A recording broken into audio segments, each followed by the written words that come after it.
Okay, I am back again, and in this video, I want to talk about what I call the coming victory.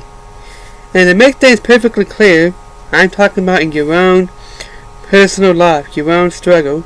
I'm going to talk about the connection between your victory and your struggle. And I'm going to do that using the story of Lazarus. I guess that the other thing is called the parable of Lazarus. I'm going to call this the story of Lazarus, because the other thing is called Lazarus and the rich man. So this is the story of Lazarus. Okay. And I want to point out something that I am seeing, because to me, I see the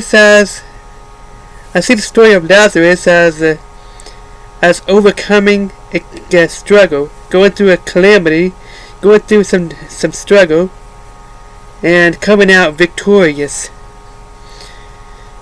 Now, the Bible already says that we are overcomers. We have John 16:33, which will not be in the description, which a lot of people focus on the middle. In this world you shall have tribulation. Like that verse, too many people focus too much on that instead of the entire verse. I mean, see, Jesus had just connected to the context and given them an encouraging message, along with some bad news, and then more good news. So good news, bad news, good news.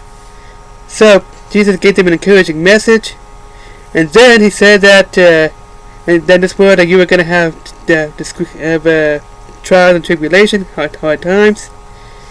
And then he said, "Be of good cheer, for I have overcome the world," which I believe that what Jesus is ultimately saying through that is that yes, we're going to face difficult times, but we're going to come out victoriously.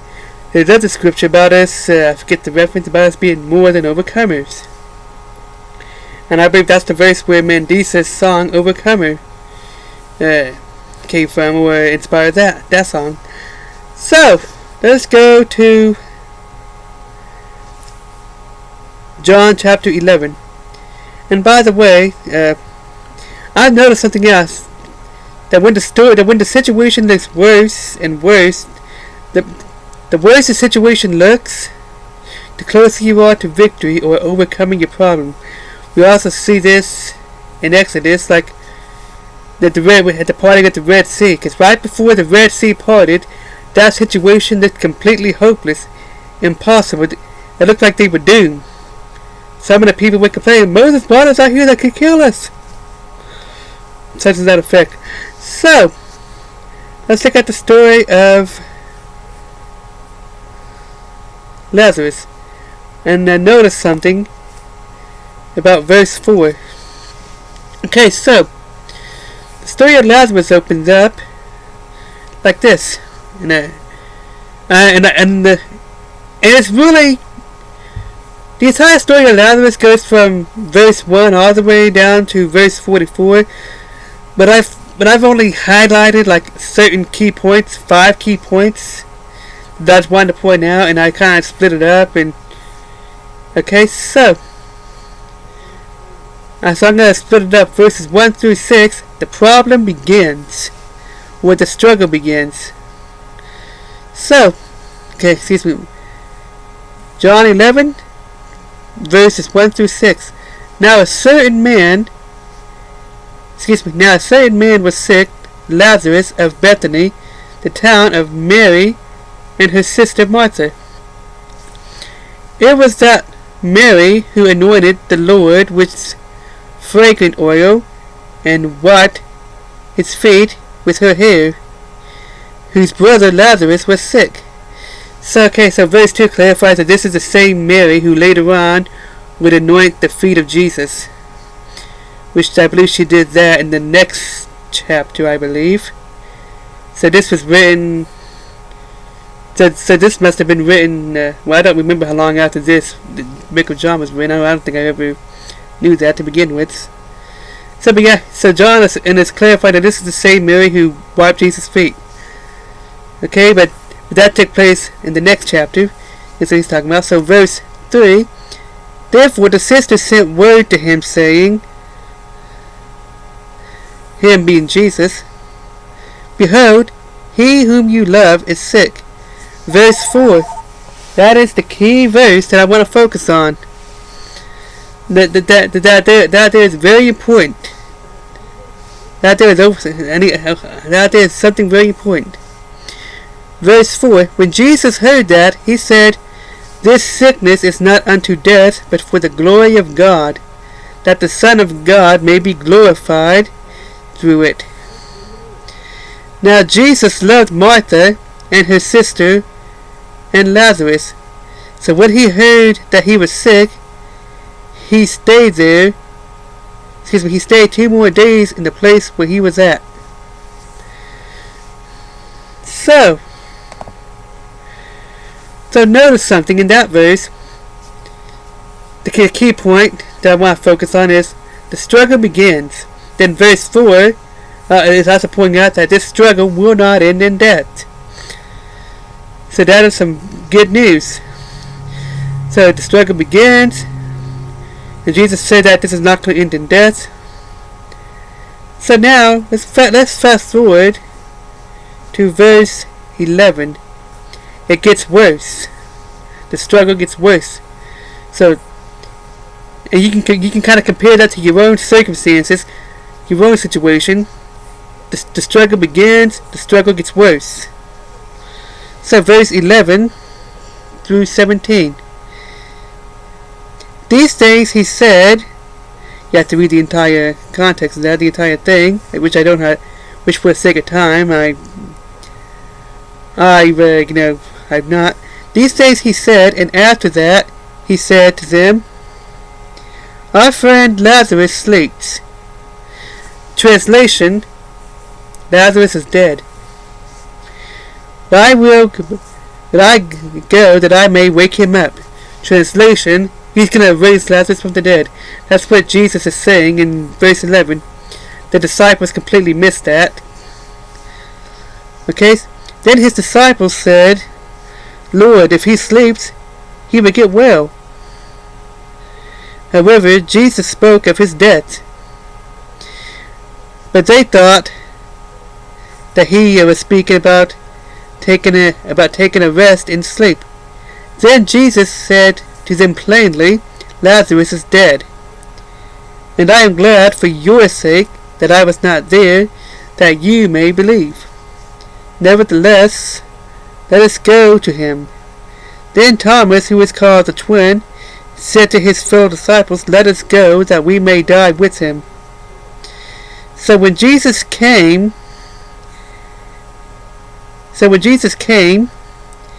found that he had already been in the tomb 4 days.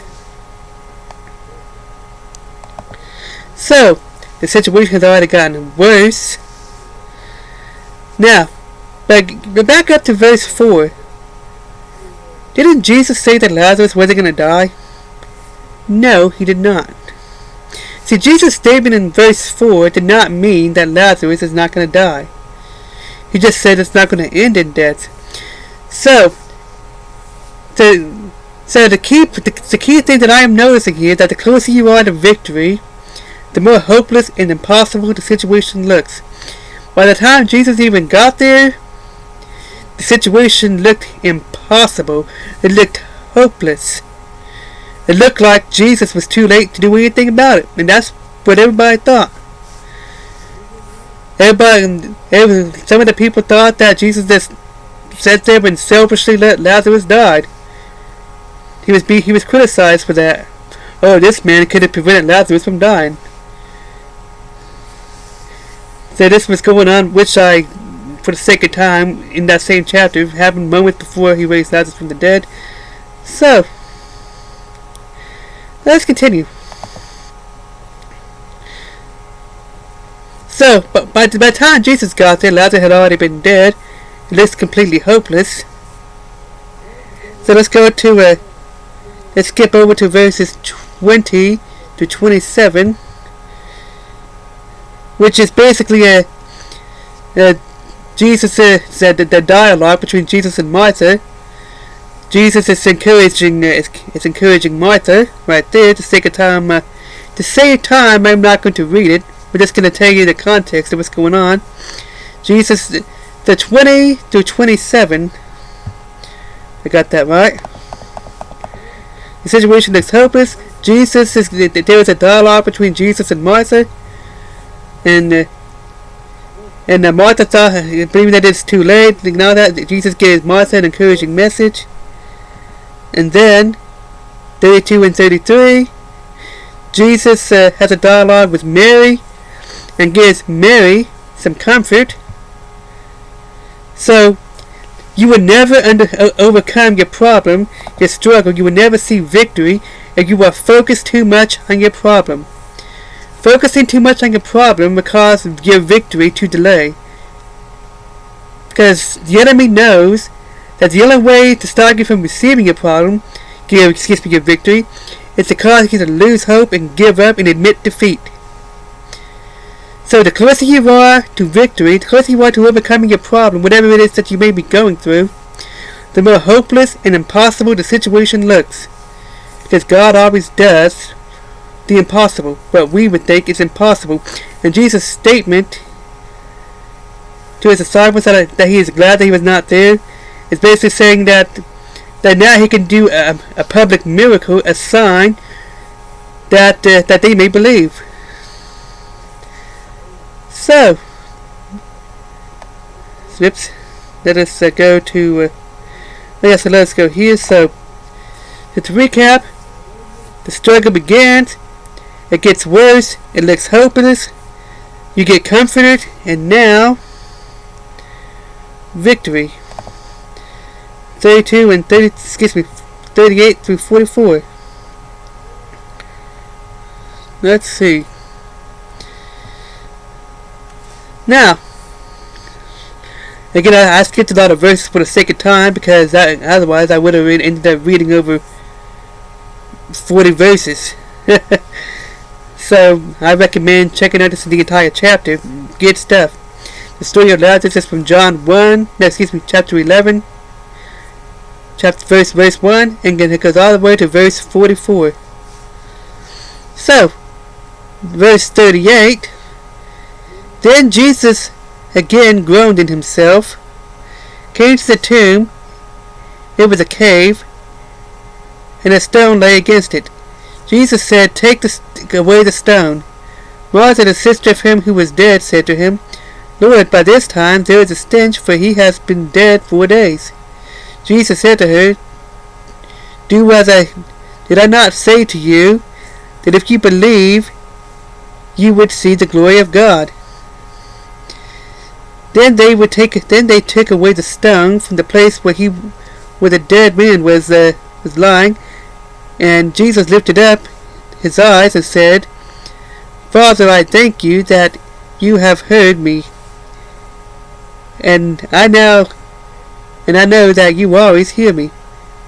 But because of the people who are standing by, I said this, that they may believe that you sent me." I think I kind of misread that some.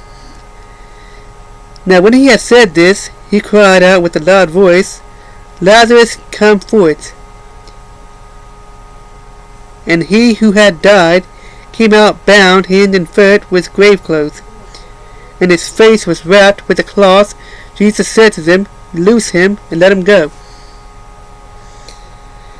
So the lesson that we could take here is, like I said, the closer you are to overcoming your problem, the more hopeless and impossible it looks. You can compare that story to your own personal life and your own personal struggle. In your own personal struggle, the struggle begins, like you start going through problems. In the story of Lazarus, the calamity, the struggle, the situation that they was going through happened to be that Lazarus was sick. It gets worse. In that situation, Lazarus died. It looks hopeless and impossible. By the time Jesus arrived, Lazarus had been in the tomb for 4 days. You receive comfort. Jesus has comforts Martha and Mary. Because again, the only way to see victory is to receive encouragement and comfort. because you will never receive victory if you're going through a problem. You have a pessimistic attitude. Oh, this is never going to win. Blah blah blah. You're focusing much on the problem, and you don't see any way out. You're stressed out. You will never receive victory whenever you are focused too much on the problem. You have to learn that look at the hope, see the way out. Once you realize that and stay focused on it, you will finally receive your victory, or realize that you have overcome. You have to let go of the victim mentality and put on the overcomer or victorious mentality that you've already won. Whenever you're going through a problem, a difficult time, the other side of that is victory, and you have to remain strong. Because the closer you are to victory, the more hopeless it's gonna get, or it's gonna seem.